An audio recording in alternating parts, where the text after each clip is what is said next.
Hey y'all, it's me.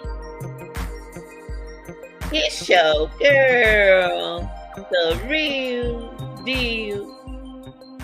And you know what it is. Yes. What's up, real deal?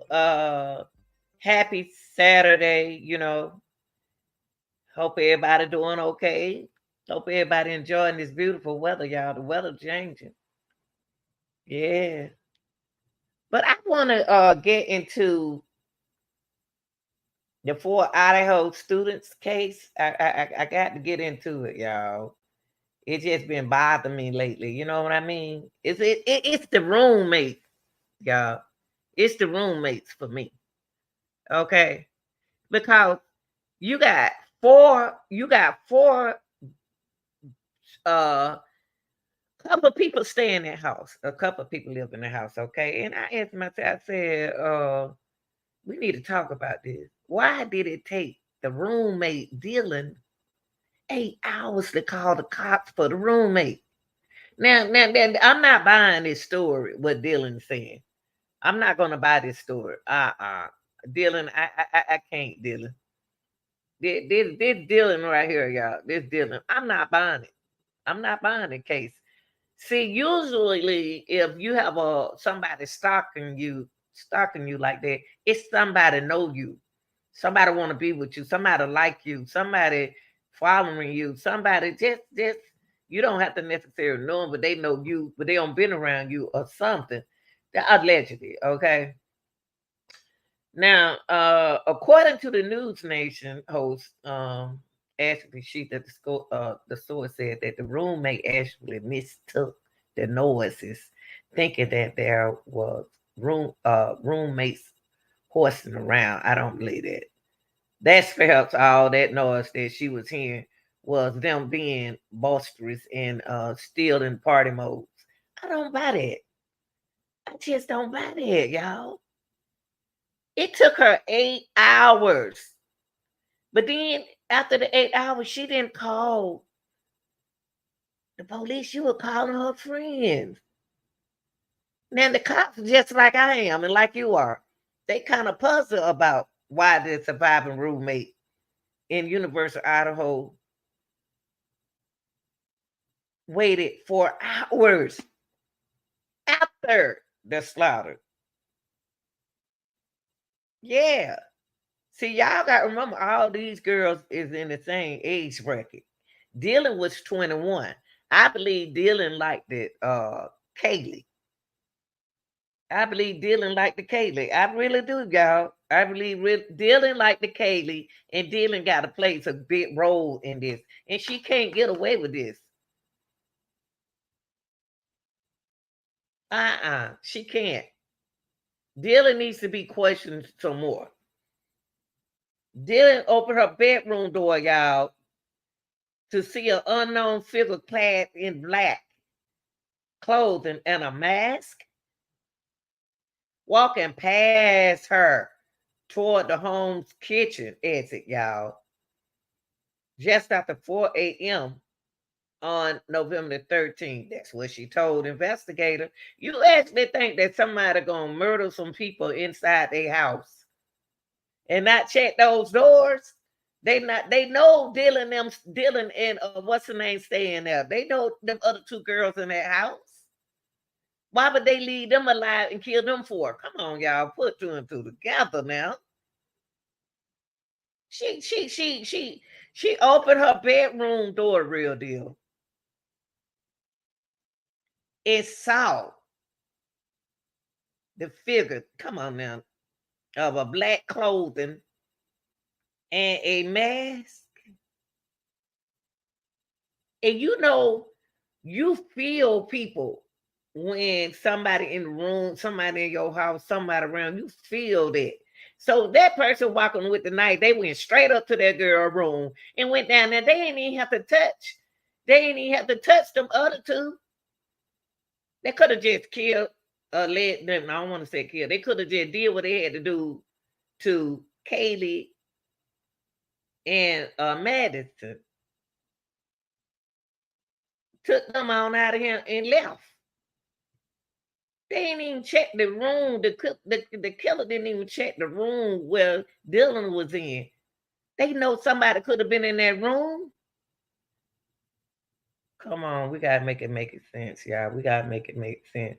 She said that she saw black clothing and black and a mask walking past her towards the home's back exit just after 4 a.m. Now she saw that. Why didn't she call now? She can't know. Yet neither she nor the other spare roommate, Bethany, y'all. Bethany 21 called the police until noon. Them girl waited till noon to call police, y'all. They can't get away with this. 8 hours, y'all. Gap. Them girls could have been saved. Somebody had to be moving. Has been something that we just puzzled over. We don't know if it was an issue or intoxication or fear. The lawman said. Yeah. Something ain't right with this, y'all. An 8-hour gap before I called the police. That's puzzling everybody. Dylan and Bethany got to know something. There's some jealousy in this thing right here. And you got to get one because you're the other one with them. Them girls kept somebody with them. Those two, Bethany and not Bethany, but Katie and Madison, they stuck beside each other because they didn't trust the people who coming in the house. Because you remember, Kaylee said she was frustrated because every time she turned around, they got company in the house. That don't be their company. That's Dylan and Bethany company. They blaming them for having all the police. When the police come, they always ask for Kaylee. Because Kaylee is the one who rent the house out, I guess. And then here you go, you got Zayna. She kept eating around her because she was scared. They scared for their life in that house, y'all. They got to do better than that. They got to tell me more than that. You got an 8-hour gap. You got two other girls, Bethany and what her name? Dylan alive.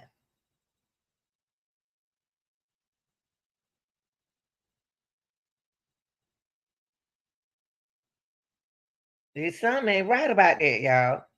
They play a big role in this. According to the newly released police affidavits, in the moments for Kaylee and Madison, Zayna, Ethan was stabbed to death on the two upper floors of the Moscow house. Dylan thought she heard Kaylee saying, "There's someone here." How'd she hear that? And y'all believe in her? Someone here, followed by the sound of crying with Madison in Madison room. They crying? No, they heard somebody crying in Zayna room. Crying? You hear all this going on and you can't dial 911, girl. You listening to everything that going on. It's somehow if you dial that one thing about dialing 911, you could dial 911 and turn your phone off.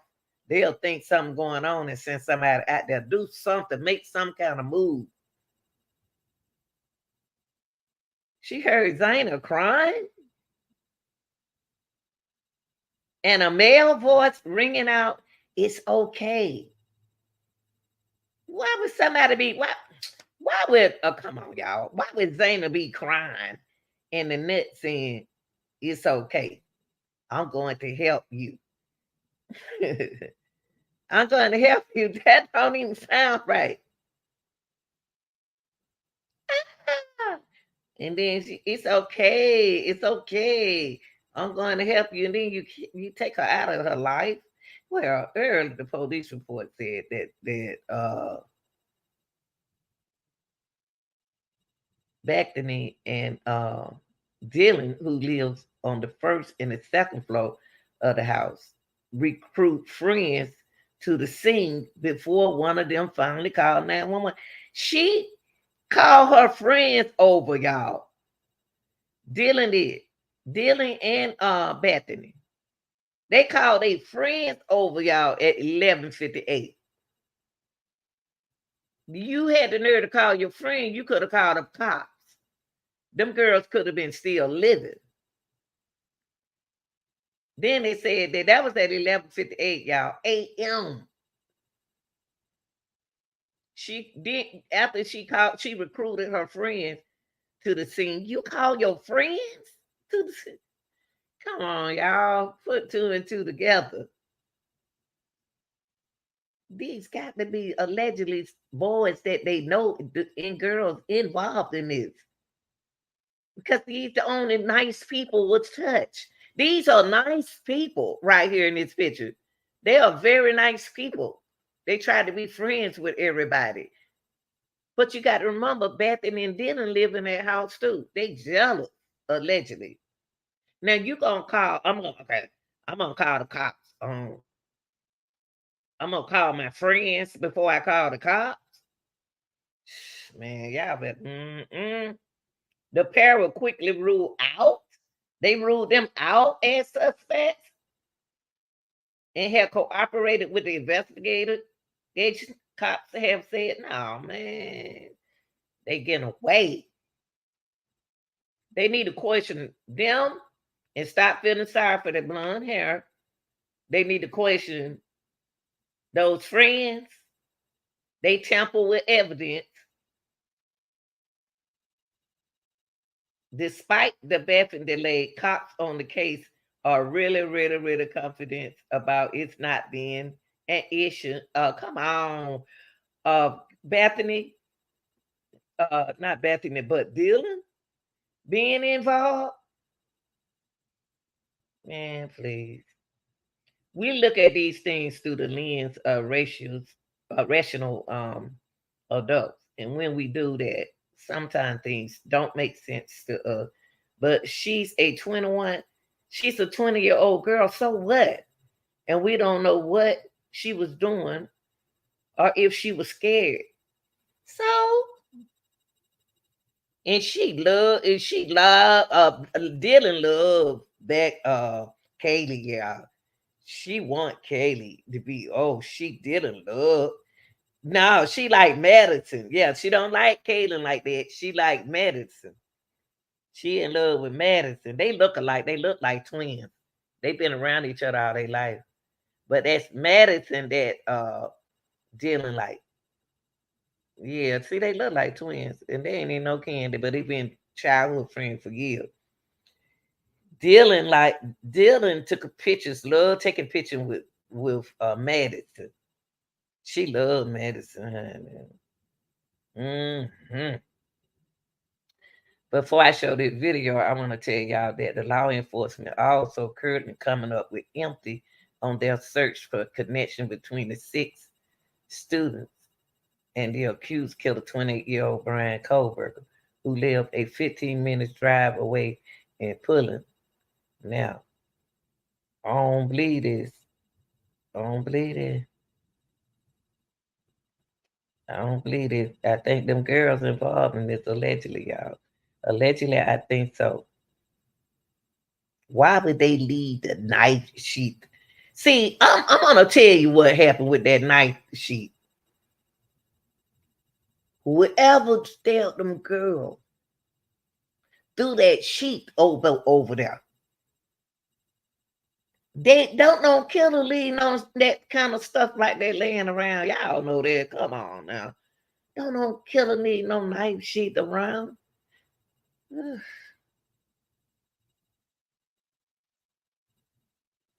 And they gonna say there's no rhythm nor reason to it. There are no ties between them and Dylan. They trying to keep Bethany and Dylan out of this. The source that nobody said we'll find the link, and that would include Dylan. I think Dylan involved. I don't care what nobody say. I really do. And Bethany was sleep downstairs. Bethany was more like, I ain't got nothing to do with it, y'all. That was Bethany was saying. It's a party house, y'all. And they confident that Dylan don't have nothing to do with this. They confident Dylan not involved in her roommate's death. What? Kohlberger was arrested, y'all, in December 30th in his parents' home. Now, the Kohlberger's sister now think that he had something to do with it. His sister did. Yeah. Okay. One expert said that 8 hours delay likely made no difference in lives lost. Yes, it does. Yes, it do make a difference. The 4 was dead when the guys left. When the guy left, how y'all know it was a guy? And they weren't crying for help. They weren't moving or trying to get out, said Dr. Michael. He's a former medical examiner. They weren't in a condition where an ambulance could save their life. On the what? How you know? If they probably could have called on time, you know, young people, you'll be surprised. We sat up there watching a murder the other day, and what did we see? We saw a boy, that man, what his name, Jesse. Y'all remember Jesse? We did Jesse trial, and he stabbed everybody in the house, but one left alive, 2 were left alive after stabbing. You'll be surprised. They said that their condition, they weren't in a condition where an ambulance could save their life on the basis of what we know now. I don't believe that. I don't believe that. Y'all, this weird. This is weird. This is one case people are concerned about the delay in calling for help. We should be. But it isn't a concern from a forensic point of view. Why? Nothing was interested with buy and delay. Chad. We can get, if we can get R. Kelly, we sure can get this killer right here. Oh, let me put my hold up, y'all, copyright thing. This I'm gonna play the video for y'all, okay? I just think it's sad that how most people can get away with stuff and some people can, some people can't. Oh Lord, why I move that? Hold on, y'all. We're gonna take a look at this video, okay?